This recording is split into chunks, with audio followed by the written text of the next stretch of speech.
Quantum Physics.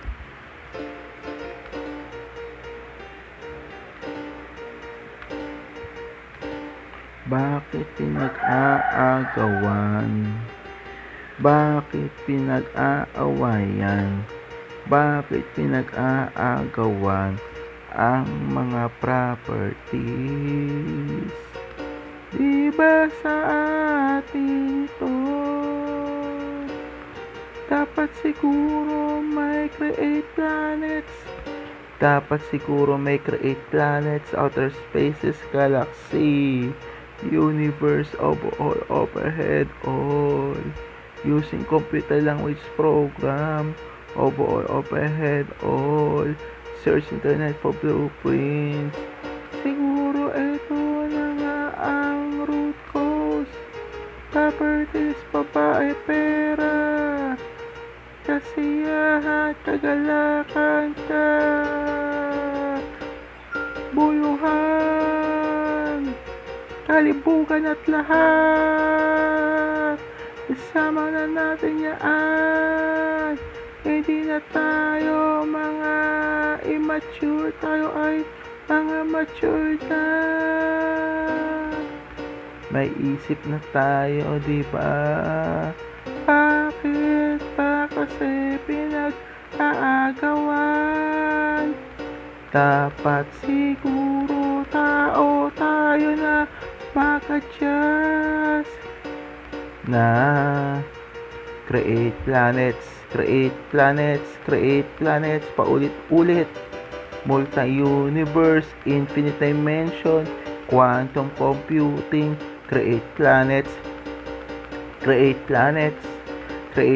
outer spaces, galaxy, universe, overall, overhead, all. Using computer language program, overall, overhead, all. Search internet for blueprints. Siguro ito na. Panahon na. Para magkanya-kanya. To make new resources.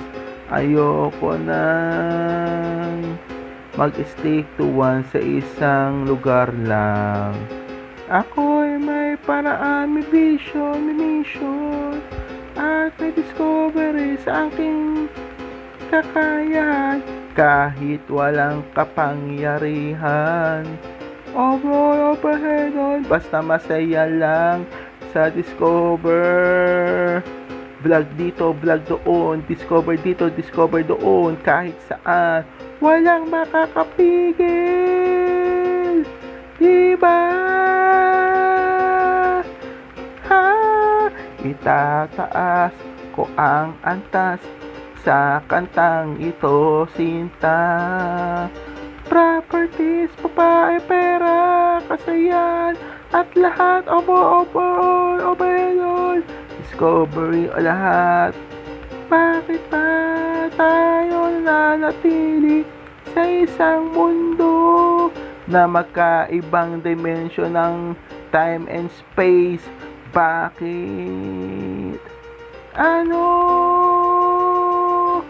Na naman ba? Sawa na ako sa mundong nag-iisa lang. Panahon na upang diskubrihin lahat na. Damay mo na. Mga planets, outer spaces, galaxy, universe, overall, overhead, all. Lahat na. Lahat na yan. Discover lahat yan. Sige. Oo nga. Discover all. Sige. Tara na.